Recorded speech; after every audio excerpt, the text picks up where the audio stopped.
Hello students, my self Poonam Kumawat और इस lecture में हम पढ़ने वाले हैं ब्लड यानी कि रक्त के बारे में, जैसे रुधिर के नाम से भी आप जानते हो।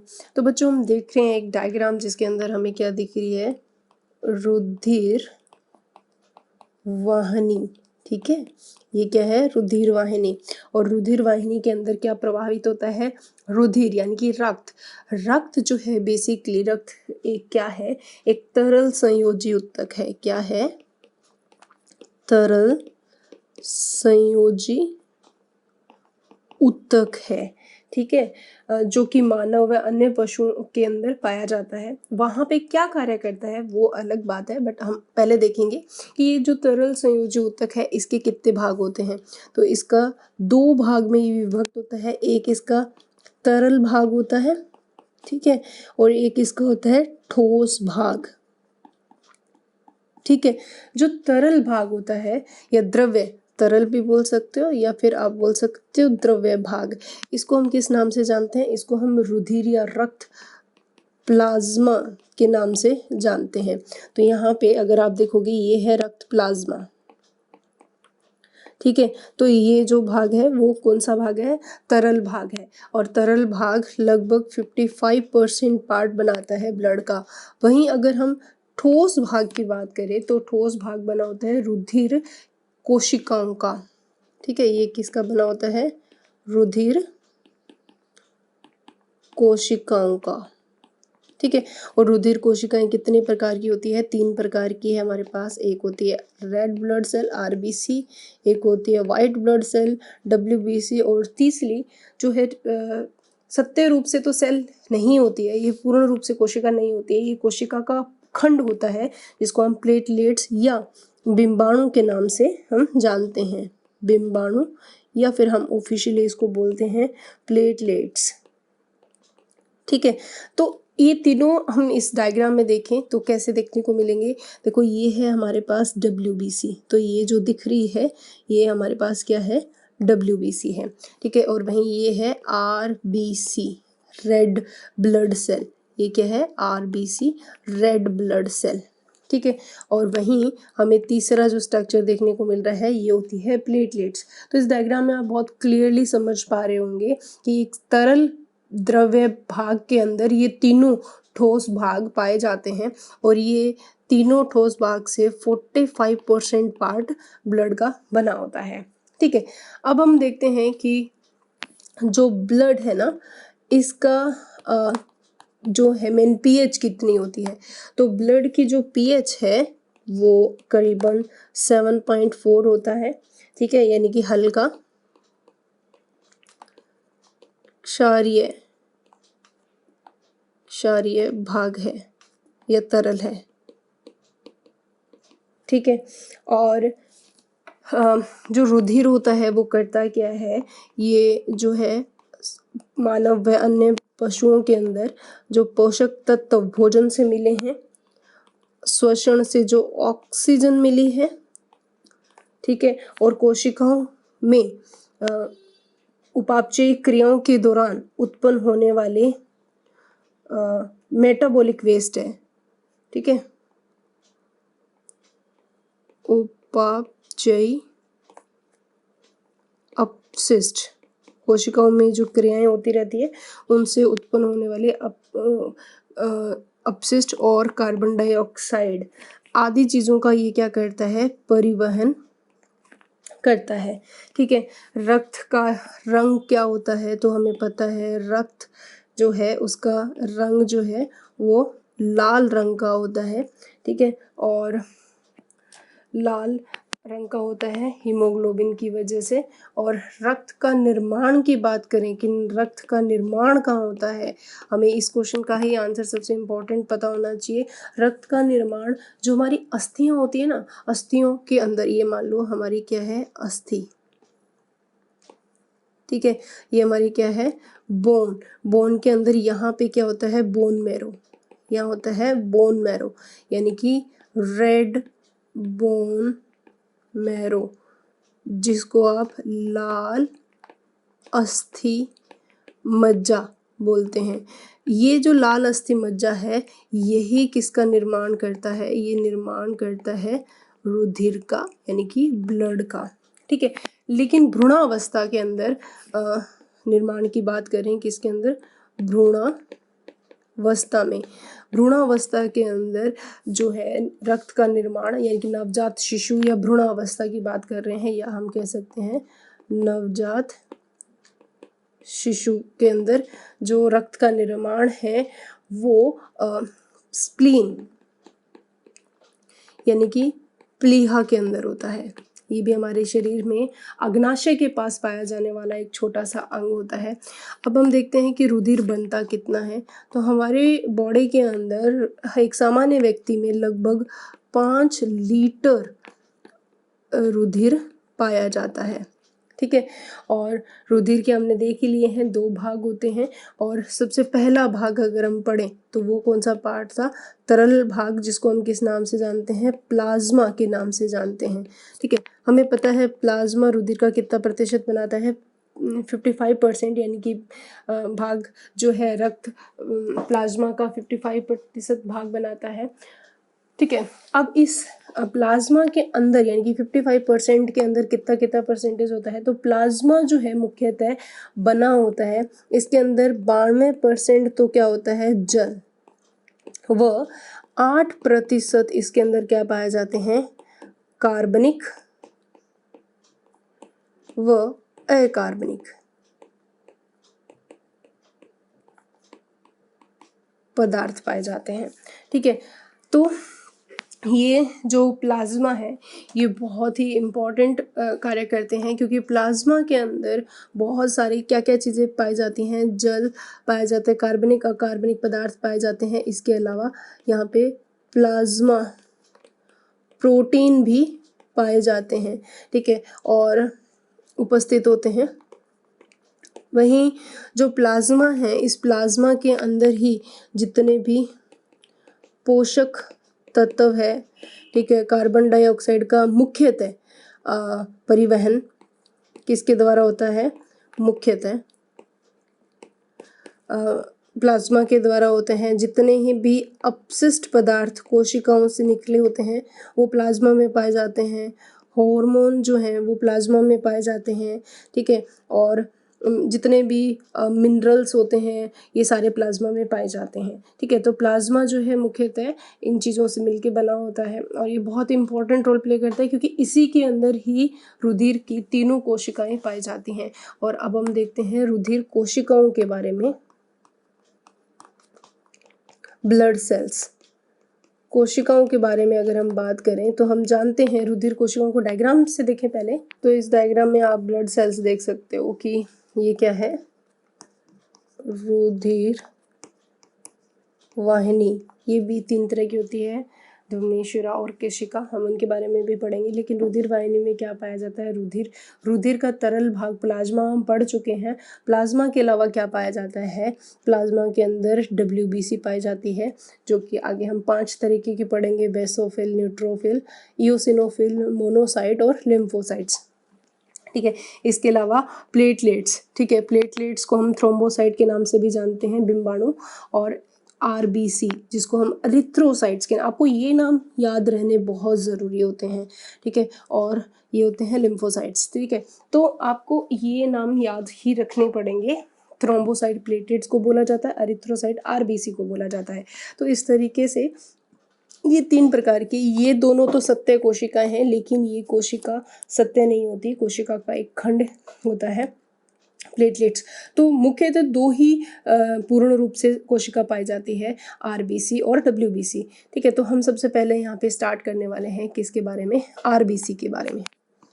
RBC जिसको हम किस नाम से जानते हैं, RBC को बोला जाता है रेड ब्लड सेल, राइट, जिसको हम लाल रुधिर कोशिका भी बोलते हैं। ये सबसे अधिक मात्रा में पाए जाने वाली कोशिका है। ब्लड के अंदर 99% कोशिका कौन सी होती है, RBC ही होती है। इन कोशिकाओं के अंदर एक विशेष प्रकार का श्वसनी वर्णक पाया जाता है, जिसको हम किस नाम से जानते हैं, इसको बोला जाता है हीमोग्लोबिन। हीमोग्लोबिन, ये एक प्रोटीन होता है, ठीक है। और ये हीमोग्लोबिन की वजह से ही रुधिर का रंग जो है वो क्या आता है, लाल आता है। इसको मैंने श्वसनीय वर्णक बोला है, तो आपको क्लियर हो गया होगा कि ये श्वसन में बहुत ही इंपॉर्टेंट रोल प्ले करता है। हीमोग्लोबिन को श्वसनीय वर्णक इसलिए बोला जा रहा है क्योंकि यह अपने साथ ऑक्सीजन को बांधने का काम करता है। तो इस तरीके से यह ऑक्सीजन के परिवहन में, O2 के परिवहन में सबसे इम्पोर्टेंट पार्ट किसका रहता है, हीमोग्लोबिन का रहता है, ठीक है। तो ये हमारे शरीर की एकमात्र कोशिका होती है RBC, जिनके अंदर केंद्रक नहीं पाया जाता। तो ये केंद्रक विहीन कोशिका होती है, ठीक है। और अगर हम इनकी आयु की बात करें, RBC की आयु कितनी होती है, तो लगभग ये 120 दिन जीवित रहती है। उसके बाद में ये स्प्लीन में जाके खत्म हो जाती है और लाल रुधिर अस्थि मज्जा पुनः से RBC का निर्माण करता रहता है। तो पुरानी RBC प्लीहा में जाके खत्म हो जाएगी और नई RBC कहाँ बनेगी, जो हमारी अस्थि मज्जा है, हमारी हड्डियों के बीच में जो खोखला द्रव्य पाया जाता है जिसको हम अस्थि मज्जा कहते हैं, वहाँ पे इसका निर्माण होता है। अब हम अगर एक डायग्राम की बात करें, RBC का चित्र किस तरीके से हमें देखने को मिलेगा, तो इस तरीके से ये हमारे सामने है RBC, इस तरीके से देखने को मिलते हैं, ठीक है। उसके बाद में अब हम देखते हैं दूसरी कोशिका जिसका नाम क्या है, WBC, जिसको हम वाइट ब्लड सेल्स या श्वेत रक्त कोशिका कहते हैं, ठीक है। इसके बारे में अगर हम डिस्कशन करें तो जो लाल रुधिर कोशिका है ये तो ऑक्सीजन के परिवहन में सबसे इम्पॉर्टेंट रोल प्ले करती है, यानी कि इसने एक ही काम ले रखा है कि मैं शरीर से मैक्सिमम O2 का परिवहन करूंगा, लेकिन थोड़ा बहुत ये कार्बन डाइऑक्साइड का भी परिवहन करता है। यानी कि हीमोग्लोबिन जो है मुख्यतः तो किसका परिवहन करता है, O2 का, लेकिन थोड़ा बहुत यह CO2 का भी परिवहन करता है, बहुत कम, ठीक है। कौन, हीमोग्लोबिन, ठीक है। तो वहीं WBC का काम क्या कार्य होता है, तो WBC क्या कहती है कि मैं शरीर की जो रोग प्रतिरोधक क्षमता होती है, जिसको हम प्रतिरक्षा कहते हैं, वो प्रदान करती है, हमारे शरीर को प्रतिरक्षा प्रदान करती है। और जैसा कि हम जानते हैं कि इन सब का निर्माण जो है वो लाल अस्थि मज्जा में ही होता है। WBC को एक और नाम से जाना जाता है, इसको ल्यूको साइट भी कहते हैं, RBC को अरिथ्रोसाइट कहते हैं, ठीक है, इसको ल्यूकोसाइट कहते हैं। इनके अंदर हीमोग्लोबिन HB यानी कि हीमोग्लोबिन जो होता है अनुपस्थित होता है, नहीं पाया जाता, ठीक है। इसीलिए इनका नहीं पाए जाने की वजह से इनका रंग कैसा होता है, श्वेत होता है, ठीक है। यानी कि ये क्या होती हैं, इसी वजह से ये क्या होती हैं, रंगहीन होती हैं, ठीक है। अब क्या है, ये कोशिकाएं कितने प्रकार की होती हैं, तो WBC जो है वो 2 प्रकार की होती हैं, ठीक है। 2 प्रकार, यानी कि ये कौन कौन से प्रकार होंगे, एक तो होता है कणिकाणु, ठीक है, और एक होता है अकणिकाणु, ठीक है। इनको तो हम क्या बोलते हैं, ग्रेन्युलोसाइट, और इसको बोला जाता है ए ग्रेन्युलोसाइट,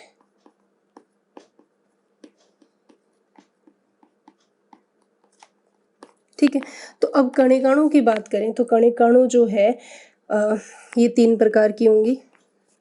कणिकाणु का मतलब है इनके अंदर कणनुमा संरचना पाई जाती है इनके द्रव्य के अंदर। तो एक होगी न्यूट्रोफिल, ठीक है, एक होती है इओसिनोफिल और एक होती है बेसोफिल, ठीक है। वहीं ये 2 प्रकार की होती हैं अकणिकाणु। एक तो होती है सबसे अधिक मात्रा में पाई जाने वाली कौन सी होती है, सबसे अधिक मात्रा में न्यूट्रोफिल संख्या में सबसे अधिक पाई जाने वाली WBC है। इसके अलावा अकणिकाणु 2 प्रकार की होती है, एक होती है लिम्फोसाइट्स और एक होती है मोनोसाइट। तो एक तो हमें क्या देखने को मिलेगी, साइट, और दूसरी हमें कौन सी देखने को मिलेगी, लिम्फोसाइट। और ये दो प्रकार की होती है, एक तो बी सेल और एक होती है टी सेल, यानी कि बी लिम्फाणु और टी लिम्फाणु। ठीक है, तो ये बी लिम्फोसाइट और टी लिम्फोसाइट जो होती हैं, और जो ये आगे लिम्फोसाइट बेसिकली तीन प्रकार की हो जाती हैं, हम दो नहीं, हम यहाँ पे तीन कंसिडर करेंगे। एक नेचुरल किलर सेल भी होती हैं, प्राकृतिक मारकर कोशिका, यानी कि नेचुरल किलर सेल। ठीक है, तो और मोनोसाइट जो होती है, इनका जो नेचर जो होता है वो क्या होते हैं, महाभक्षक होता है। ठीक है, तो महाभक्षक का मतलब ये जो भी बैक्टीरिया आ गई उनको खा जाने का काम करती है। महाभक्षक मतलब मैक्रोफाज। ठीक है, प्रकृति की होती है। तो मोनोसाइट महाभक्षक है, और न्यूट्रोफिल महाभक्षक कौन सी है, न्यूट्रोफिल भी महाभक्षक होती है, ये भी क्या होती है, महाभक्षक होती है। ये दोनों क्या करती हैं, यानी कि न्यूट्रोफिल्स और मोनोसाइट, कोई भी बैक्टीरिया, कोई भी प्रतिजन हमारे शरीर में प्रवेश करती है तो उनको भक्षण कर लेती है। ठीक है, यानी कि बाहर से आने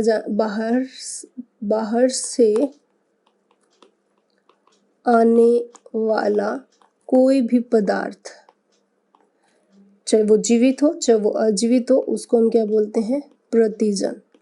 जो हमारे शरीर की जो प्रतिरक्षा प्रणाली है को सक्रिय कर देता है, यानी कि बाहर से आने वाला पदार्थ जो हमारे शरीर की प्रतिरक्षा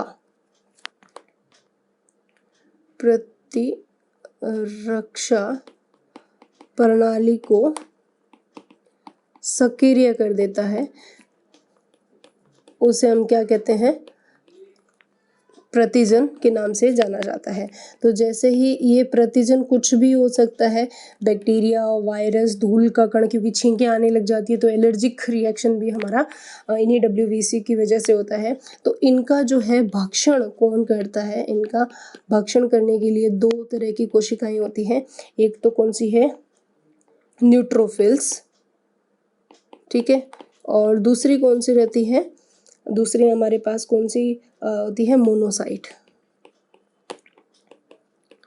ठीक है, तो इस तरीके से सीधी सी बात है कि जो WBC होती है वो बहुत ही इम्पोर्टेंट हमारे शरीर की जो प्रतिरक्षा तंत्र है, इम्यून सिस्टम, उसको, हमारे शरीर के जो प्रतिरक्षा तंत्र है वो किसकी वजह से बना होता है, WBC की वजह से बना होता है। डायग्राम देखें WBC का, तो इस डायग्राम में आप देख सकते हैं कि जो WBC होती है ये है न्यूट्रोफिल, इओसिनोफिल और मोनोसाइट, बेसोफिल्स और लिम्फोसाइट्स।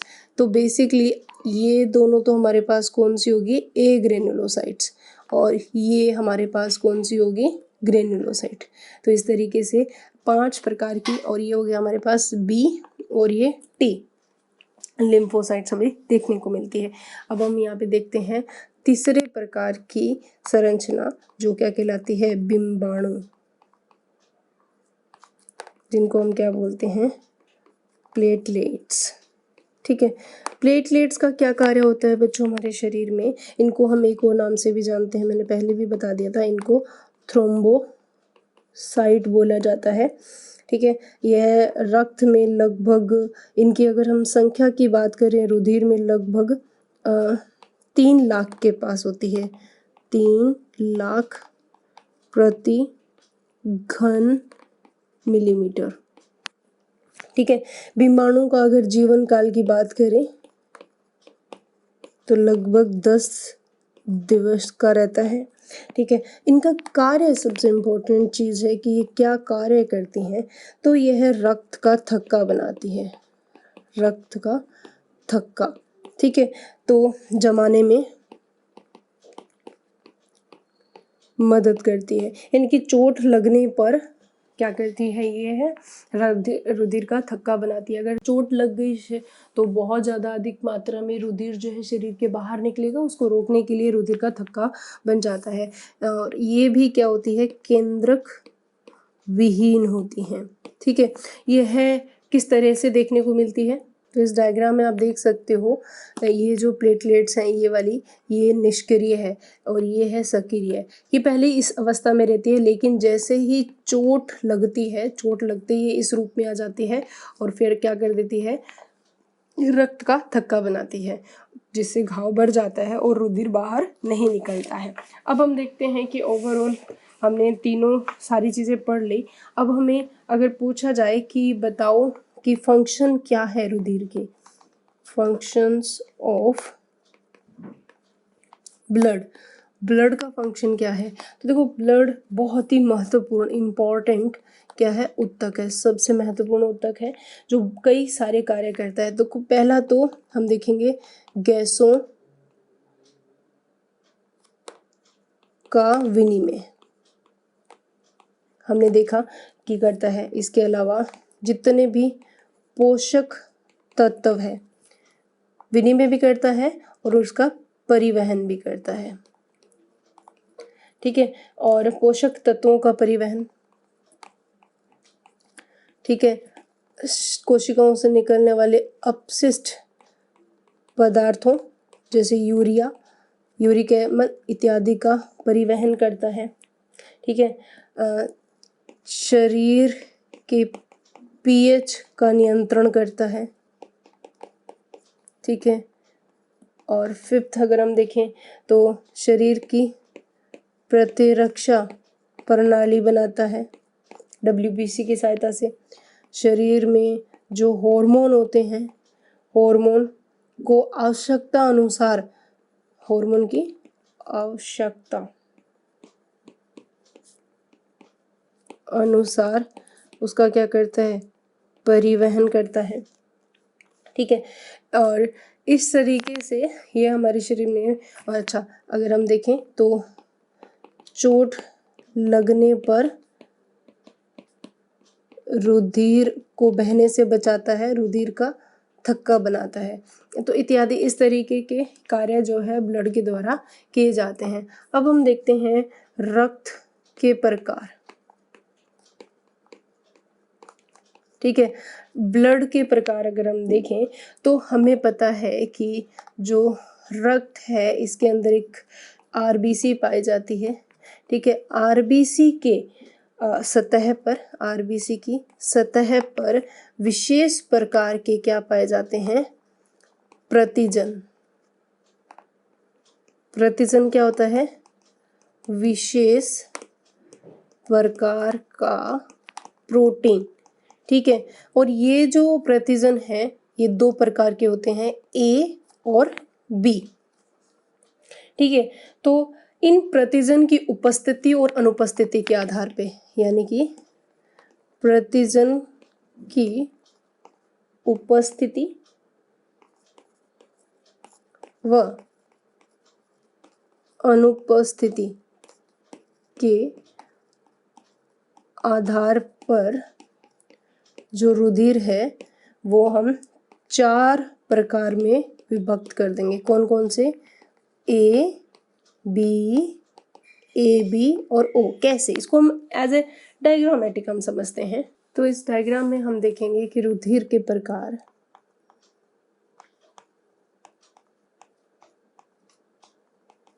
तो पहले प्रकार का रुधिर ग्रुप A, दूसरा B, तीसरा AB और फोर्थ रहता है O। ठीक है, तो अब क्या है, ये क्या है, RBC, ये सारी क्या है, RBC। ठीक है, ए जो ब्लड ग्रुप है उसकी जो RBC है उसके ऊपर एक ही प्रकार का क्या पाया जा रहा है, इसको हम क्या बोलते हैं, प्रतिजन। प्रतिजन, ठीक है, तो इस तरीके का प्रतिजन पाया जाता है, यानी कि ऐसे व्यक्ति जिसकी RBC में इस प्रकार का प्रतिजन पाया जाता है और एक ही प्रकार का है, तो ये उसको हम क्या बोलते हैं, ब्लड ग्रुप A। वहीं दूसरे B की बात करें तो यहाँ पे इस प्रकार का यानी कि B प्रकार का क्या पाया जाता है, प्रतिजन जन पाया जाता है तो उसको हम क्या बोलते हैं, उस व्यक्ति का ब्लड ग्रुप क्या है, बी। और वहीं एक ऐसा व्यक्ति जिसके अंदर ऐसा भी और ऐसा यानी कि दोनों प्रकार के प्रतिजन ए और बी पाए जाते हैं तो उसका ब्लड ग्रुप क्या कहलाएगा, ए बी। और ऐसा व्यक्ति जिसके अंदर ना तो ए और ना ही बी प्रतिजन पाया जाता है उसको हम क्या बोलते हैं, यानी कि यहाँ पे किसी भी प्रकार का प्रतिजन नहीं है, यहाँ पे प्रतिजन क्या है, प्रतिजन क्या होते हैं, विशेष प्रकार के प्रोटीन, और ये यहाँ पे क्या है, एब्सेंट। तो ऐसे व्यक्ति का ब्लड जिसकी आरबीसी में कोई भी, आरबीसी की सतह पर कोई भी प्रतिजन नहीं पाया जाता तो उसको हम क्या बोलते हैं, उसका ब्लड ग्रुप कौन सा है, ओ। अब क्या है, जिसकी आरबीसी उस व्यक्ति के ब्लड की प्लाज्मा में उस प्रतिजन के अगेंस्ट क्या पाया जाता है, प्रतिरक्षी पाया जाता है। तो अगर किसी ए व्यक्ति के ब्लड ग्रुप में ए प्रतिजन होगा तो उसमें प्रतिरक्षी कौन सा होगा, बी। वहीं अगर प्रतिजन बी होगा तो प्रतिरक्षी कौन सा होगा, ए। जिसके पास दोनों प्रकार के प्रतिजन है तो यहाँ पे क्या देखने को मिलेगा, प्रतिरक्षी अनुपस्थित होगा, ठीक है। और अगर जहाँ पे प्रतिजन अनुपस्थित है तो दोनों प्रकार के ही प्रतिरक्षी पाए जाते हैं। तो इस प्रकार हमने देखा कि इन प्रतिजन की उपस्थिति और अनुपस्थिति के आधार पे ब्लड 4 प्रकार का होता है, लेकिन वहीं प्रतिजन एक और प्रकार के भी पाया जाता है। अब जब अगर ब्लड को डोनेट करना है तो हम सेम ब्लड ग्रुप वाले व्यक्ति को ही रुधिर दे सकते हैं। तो अगर रुधिर देने की बात है तो ए जो है वो किस किस को दे सकता है, वो अपने ही ग्रुप को दे सकता है, ठीक है, अपने ही ग्रुप को दे सकता है, या फिर वो ए बी को दे सकता है। वहीं ये अपने ग्रुप को दे सकता है, ए बी को दे सकता है, ओ अपने ग्रुप को दे सकता है, वो ए को भी दे सकता है, वो बी को भी दे सकता है, और वो ए बी को दे सकता है। तो ये क्या होता है, सर्वग्राही रुधिर है, और ये क्या है, सर्वदाता, सबको देने वाला, ठीक है। तो इस तरीके से हम लेने और देने की प्रक्रिया को भी समझ सकते हैं। वहीं अब हमारे पास लास्ट एक और प्रकार का, यानी कि आरबीसी की सतह पर 2 प्रकार के प्रतिजन पाए जाते हैं। एक तो ए व बी प्रतिजन, जिनके आधार पर हम लोगों ने A blood group, B blood group, A B blood group और ओ ब्लड ग्रुप देखा। वहीं एक दूसरे प्रकार का प्रतिजन होता है जो क्या कहलाता है, आरएच प्रतिजन, ठीक है। आरएच प्रतिजन की अगर उपस्थिति होगी तो हम ब्लड ग्रुप क्या कहलाएंगे, ये पॉजिटिव ब्लड ग्रुप है। तो यानी कि A positive, B positive, A B positive और ओ पॉजिटिव। और अगर यह एब्सेंट है तो हम क्या कहलाएंगे, A negative, B negative, A B negative और ओ नेगेटिव। तो आरएच प्रतिजन के बारे में हम देखें तो मनुष्य में एक और प्रतिजन पाया जाता है, आरएच।